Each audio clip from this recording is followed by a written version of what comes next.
Histórias assombradas. A intrigante história de Madalena. Olá, Ana, meu nome é Fulana, sei que vai me chamar de Fulana e eu adoro. Já enviei um relato anterior e que foi lido de forma incrível por você. Vibrei ao ouvir tão bem explanado na sua voz, Ana. Parabéns pelo seu trabalho. Muito obrigada. Como leitora voraz desde muito nova, vou procurar relatar da melhor forma possível, para que os assombrados possam mergulhar e reviver através da sua narração essa triste história. História esta que aconteceu no seio familiar paterno. Embora pareça um conto vindo de uma creepypasta, infelizmente ocorreu conosco. Todos os nomes já foram alterados para preservar a identidade de todos os envolvidos. Vou narrar em terceira pessoa, mesmo tendo sido uma participante dessa história. O relato é longo, procurei incluir somente os fatos importantes que contextualizam essa história e eu espero que gostem. Capítulo 1. Devoção. A história a seguir tem início na década de 50, anos estes que homens tinham grande poder sobre suas esposas. Essas que casavam-se jovens demais, inocentes ao que enfrentariam ao deixar suas vidas debaixo do zelo dos pais. Cecília nasceu em 1951, era filha de um soldado, este que depois de lutar bravamente no período da Segunda Guerra, refugiou-se no interior de São Paulo. Não era um pai amoroso, tampouco preocupava-se a ceder os desejos de sua filha de escolher o próprio marido. Cecília fora destinada a casamento, como boa moça da época aceitou. Era a filha mais velha entre os 6 que senhor Frederico e dona Amélia tiveram. Em pouco tempo a moça estava grávida. Podia-se dizer que vivia um casamento feliz. Dado as circunstâncias e dificuldades da época, a vida era relativamente confortável. Francisco, marido de Cecília, tinha crenças que compartilhava as da família de Cecília. Era aficionado ao espiritismo e, com a gravidez de sua esposa evoluindo, um dia de outono, Francisco vestiu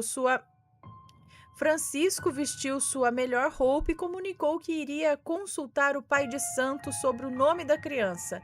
Então não era espiritismo, era alguma outra coisa, né?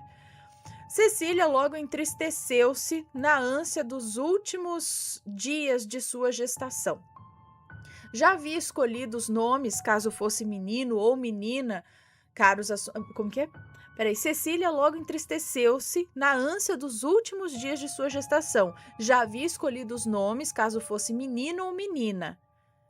Caros assombrados, lembremos-nos que durante essa época a medicina ainda estava dando seus primeiros passos na tecnologia. Não existia o privilégio de se conhecer o sexo do bebê antes do nascimento. Cecília pensou em questionar o marido sobre essa decisão, mas lembrou-se de que o mesmo tinha um gênio forte, era decidido, de nada adiantaria travar uma discussão. Estaria derrotada antes mesmo de iniciar a briga. Sua mãe já havia ensinado: uma boa esposa deve somente dizer sim ao seu esposo. E assim Cecília sentiu mais uma vez a vontade de seu esposo. Francisco, então, chegou sozinho ao pequeno centro, o centro espírita, não sei se era alguma... É porque o centro espírita a gente entende que é um espírito, que é de Kardec, mas aí não tem pai de santo, entendeu? Mas vamos lá, vamos ler. Francisco então chegou sozinho ao pequeno centro espírita, um dos primeiros que havia na cidade. Iniciou o atendimento e começou o diálogo com a entidade manifestada no pai de santo. Minha esposa está prestes a dar à luz, ele disse. Quero entregar esta criança para que seja guiada até a morte. Como assim? Como assim? Grande fardo está prestes a depositar no ombro... A entidade respondeu, é isso? Grande fardo está prestes a depositar no ombro de um ser que ainda não chegou, mas que seja feito conforme pediste, para que ela pertença ao que irá segui-la. deve colocar o nome de Madalena. Será uma menina. E uma nota só... Ah, tá, só para mim aqui.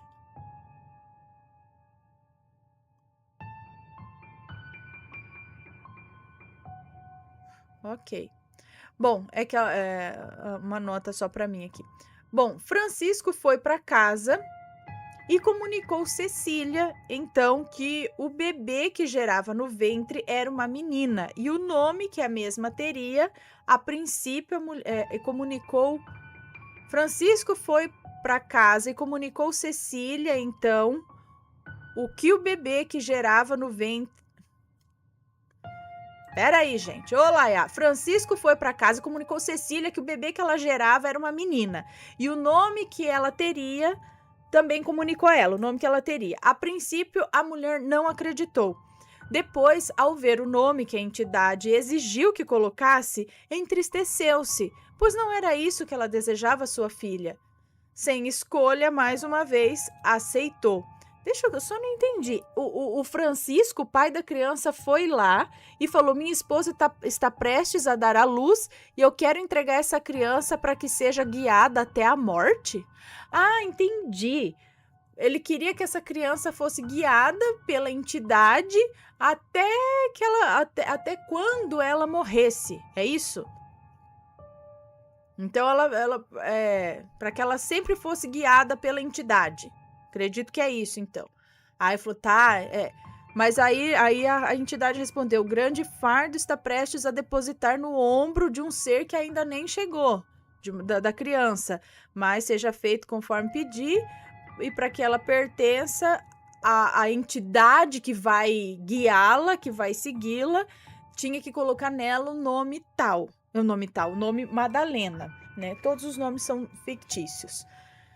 Ok, então a mãe não podia optar, aceitou. Alguns dias se passaram e finalmente Cecília deu à luz.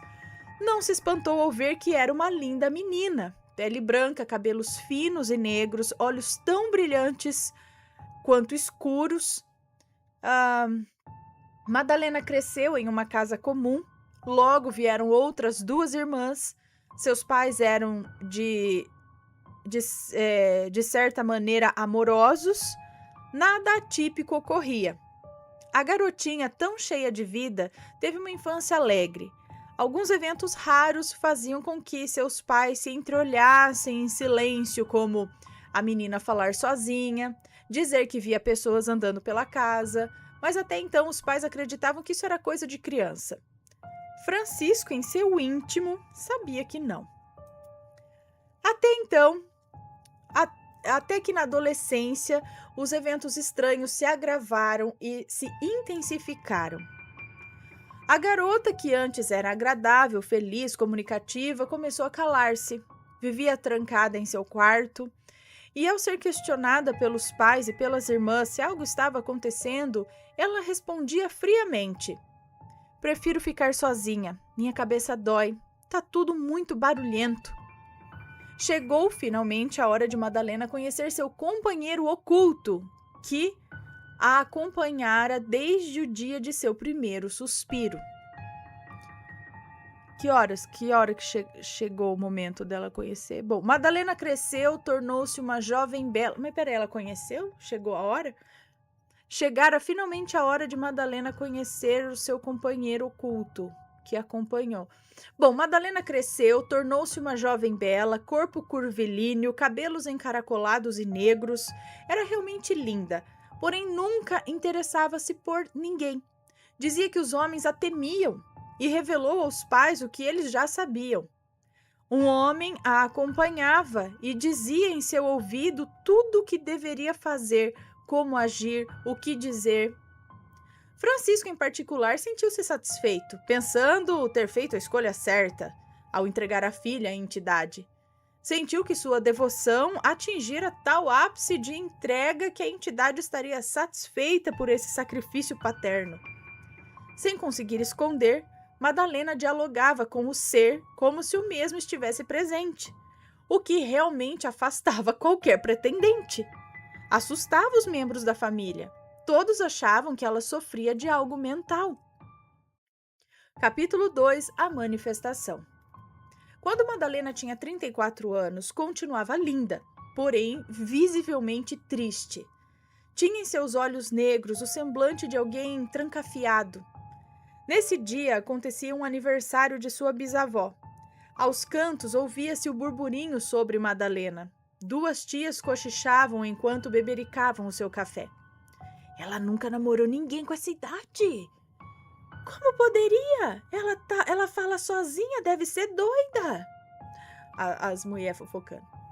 Todos tinham pena de Madalena. Poucos se aproximavam dela. Uma prima de nome Flora, com dó da pobre e solitária moça, que estava sentada no sofá próximo à varanda, com um olhar vazio, resolveu puxar assunto. Oi, Madalena, posso me sentar com você? E ela respondeu, sim, fique à vontade. E então, qual o seu truque para fugir das nossas tias? Perguntou Flora, tentando descontrair um pouco. Não houve tempo para a resposta. Madalena virou-se para o lado oposto ao que estava sentada, como se ouvisse alguém falar, um terceiro ocupante do sofá. Porém, ali não havia ninguém além das duas. Madalena gritou furiosamente para o nada. Não vou falar nada. Pare de me beliscar. Flora observava incrédula o que vira, né?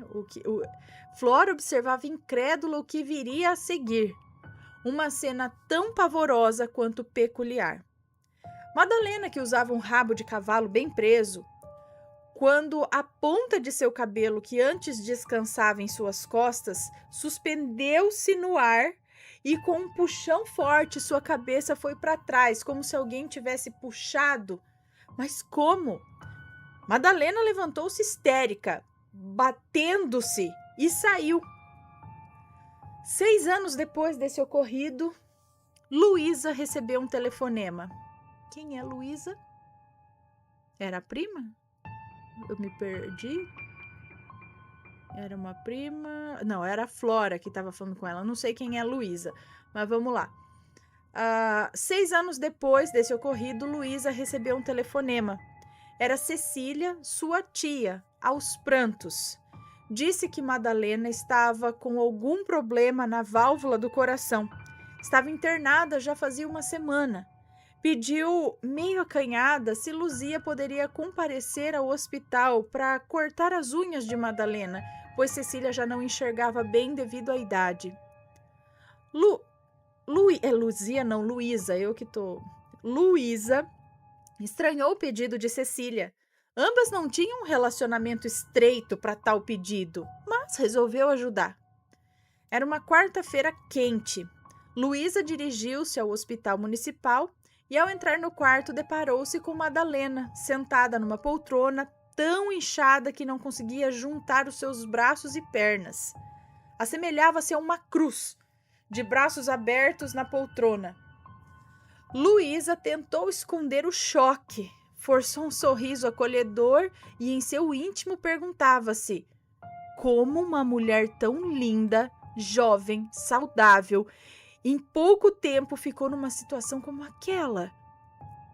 Madalena não tinha mais as belas curvas. Seus cabelos estavam emaranhados e despontados.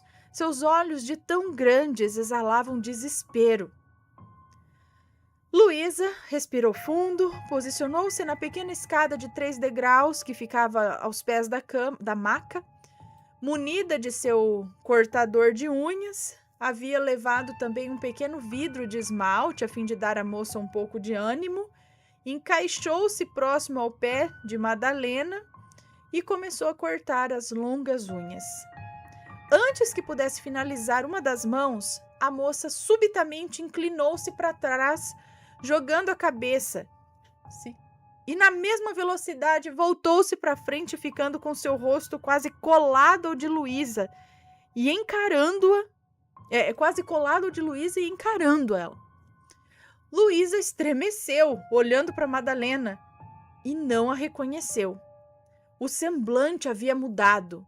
Ela estava séria, levemente máscula, quando a mesma disse com uma voz grave, igual um homem de meia idade. Ela disse assim: preciso sair desse corpo, ele já não me serve, já tá com os dias contados. Eu preciso de sangue. Eu preciso comer sangue. Peraí, e eu sugiro que guardem essa informação porque ela preencherá uma lacuna no decorrer da história. Luísa, apavorada, olhou para Cecília, que na tentativa de tranquilizá-la, a deixou mais apavorada ainda quando disse: Luísa, não é ela. Como assim? A Cecília disse ou a entidade disse? Luísa, apavorada, olhou para Cecília, que na tentativa de tranquilizá-la, a deixou mais apavorada ainda quando disse: Luísa, não é ela. Bom, capítulo 3, a morte. Era uma sexta-feira chuvosa, fria. O telefonema da casa de Luísa tocou. Novamente era Cecília. Dizia que os médicos instruíram que a família se despedisse de Madalena. Já não podiam fazer mais nada. Ela não passaria daquela noite. Luísa resolveu ir com Lauro, seu esposo, até o hospital, levar um pouco de conforto à família e despedir-se de Madalena. Luísa é a mãe da Flora. Flora, filha de Luísa, desde o último encontro com Madalena, imediatamente disse que não iria. Inventou que teria um trabalho escolar para entregar. E Flora, desde muito pequena, presenciava eventos estranhos. Ouvia passos, sentia presenças, era sensível ao mundo espiritual. Temia e evitava esse dom. Madalena estava entubada, sedada na UTI. O procedimento do hospital era de que apenas o acompanhante poderia entrar, mas devido à ocasião de despedida, deixaram que estivesse no quarto com mais um visitante. Lauro entrou primeiro e logo saiu, calado e de cabeça baixa. Era a vez de Luísa. Ela entrou, viu Madalena ainda mais inchada do que antes, ficou por alguns instantes apenas observando, até que o silêncio foi quebrado por Cecília. Luísa, pode falar com ela. Os médicos disseram que, embora ela esteja sedada, ela está sob um coma induzido. Ela pode nos ouvir. Luísa, sem jeito, abaixou-se na altura do ouvido de Madalena e sussurrou: Madalena, espero que você esteja em paz. Que Deus te abençoe. Madalena virou seu rosto em uma velocidade anormal e abriu os olhos, olhando fixamente para os olhos de Luísa. Um olhar cheio de ódio. Luísa saiu do quarto desnorteada e sem entender o que havia ocorrido. E naquele mesmo dia, Madalena faleceu.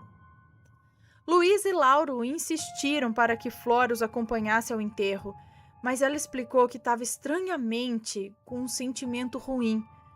Conseguiu por fim esquivar-se e não foi. Ao chegar no velório, Luísa e Lauro ficaram distantes do caixão. A cena era digna de um filme de terror. Madalena, toda vestida de branco, um tecido fino que evidenciava seus seios, os cabelos soltos, ressecados e volumosos sobre os ombros. Cecília não deixou que cobrissem com flores. Logo, a transparência do vestido deixou todos os que se aproximavam do caixão perplexos e desconcertados. Pouco tempo havia se passado desde que o corpo chegara no cemitério. Da boca de Madalena começou a brotar um líquido escuro. Talvez devido à sua doença e longa estadia no hospital, o estado de decomposição avançava mais rapidamente. Cecília apressou-se e pegou um pedaço de pano para limpar o rosto e o pescoço da filha, que minavam o líquido espesso e escuro. Logo apressaram-se em chamar a equipe funerária para que deixassem o corpo em condições de aguardar o horário do enterro.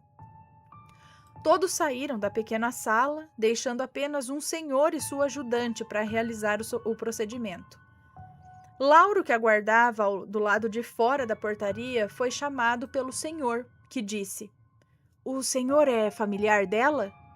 "Olha, não temos o que fazer. O procedimento que a gente ia fazer agora já foi feito. Eu não entendo por que está escorrendo isso do corpo dela.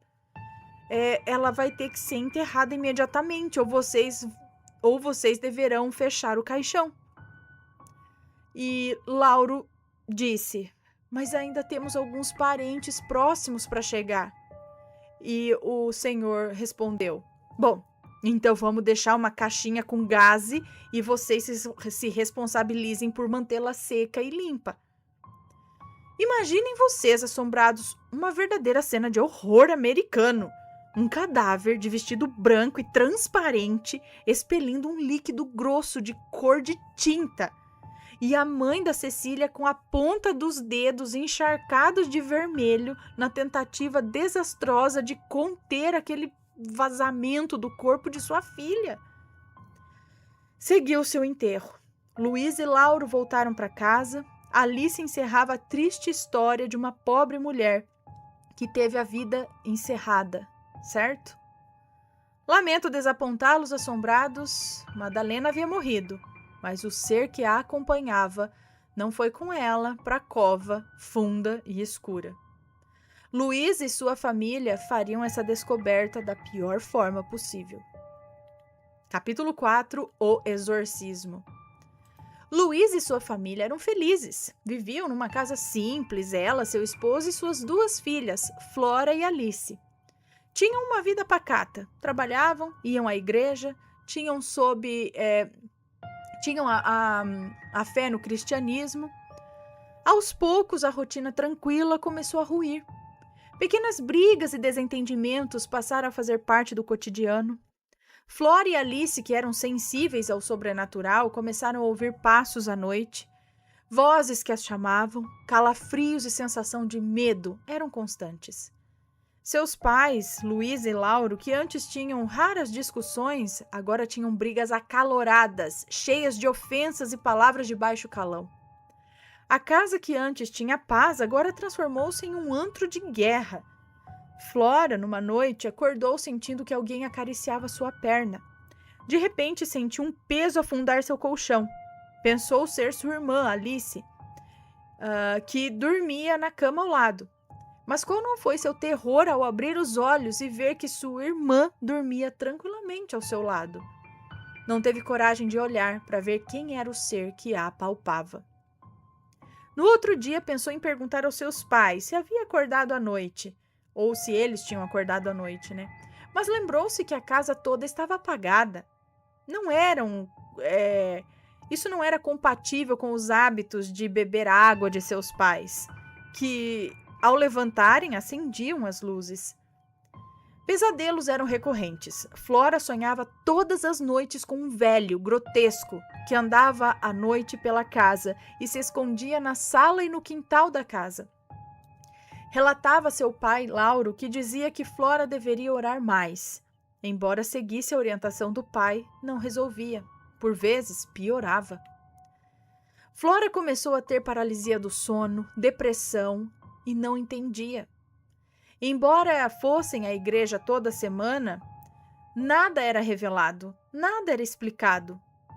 Um dia, enquanto todos tomavam café da tarde na cozinha da casa, ouviram um grito, um chamado alto.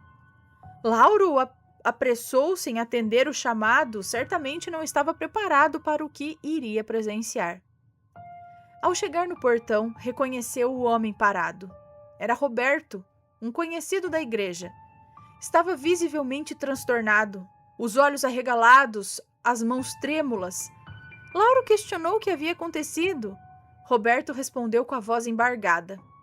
Lauro, estava indo para minha casa e eu senti algo estranho me direcionando para sua casa. Quando cheguei em frente ao seu portão, eu vi um ser negro, magro, correndo de um lado para o outro e com as mãos e a boca cheias de sangue. Lauro pediu que Roberto entrasse na casa, reuniu a família e começaram a orar. E Roberto disse em voz alta: Ele está gritando que quer sangue. Assombrados, lembram-se da lacuna que eu disse que seria preenchida com aquela informação que sugeri que guardassem? Tudo fez sentido para a família de Luísa. O ser que vivia com Madalena, que incorporou às vésperas de seu falecimento pedindo por sangue, após a sua morte acompanhou Luísa e estava habitando sua casa, destruindo aos poucos a família. Roberto tinha os olhos abertos para o mundo espiritual e conseguiu enxergar a entidade que usurpava a paz da família. Após uma intensa oração, encerrou os eventos e manifestações naquela casa. Não encerraram, porém, na vida de Flora, mas essa é a história para outro relato. Sim, Ana, eu sou a Flora do relato. Até hoje convivo com o sobrenatural. Infelizmente, vivi essa triste história. Eu não frequento cemitérios, pois depois desse dia tenho um medo exacerbado de que algo me acompanhe. Aos assombrados que nos ouvem e têm conhecimento do espiritismo, como funciona isso de entregar um filho à entidade? Aí não é espiritismo. Eu acredito que é alguma outra coisa que eu também não sei como funciona. Não sei como que era esse centro que o seu pai, que o tio, né, no caso dela, o pai da Madalena, né, onde ele ia. Eu não sei também como funciona esse negócio de entregar a entidade e se é realmente isso daí, se é assim que funciona. Mas ela tá perguntando aqui, quem entende dessas coisas, como que funciona, né, esse negócio de entregar um filho para a entidade? Eu não conheço absolutamente nada sobre o assunto. Eu sou curiosa sobre isso. Hoje eu sou cristã, não frequento nenhuma igreja. Penso que entre o céu e a terra há muita coisa que o nosso cérebro primitivo não tem capacidade para compreender. Não temos como esquadrinhar e colocar tudo num potinho, sabe? Minha mãe, Luísa, e eu já vivemos muitas outras experiências. Inclusive, nos últimos 6 anos, me mudei várias vezes e todos os lugares eram assombrados. O que me fez pensar que talvez a assombrada seja eu. E se os assombrados quiserem, posso fazer uma pequena coletânea e te enviar. Amo o canal, pedi de presente de casamento uma camiseta. Adorei! Beijos e até a próxima. Um beijo para você, muito obrigada. Gente, então, resumindo, essa criança nasceu e como o pai dessa criança aí tava na vibe do centro lá que ele ia, ele foi lá entregar para essa entidade, fez lá alguma coisa e essa menina cresceu presa a essa entidade com quem ela ficava falando sozinha. A entidade toda hora falava o que ela tinha que fazer, falar ou não falar, que ela foi ficando, acabou sendo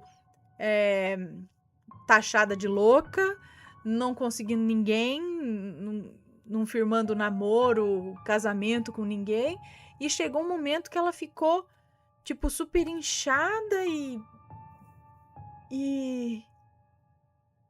já estava contado o tempo. Ela teve alguma doença e por isso a entidade quis sair? Ou isso já estava, tipo, a entidade fez isso com ela? Eu não entendi.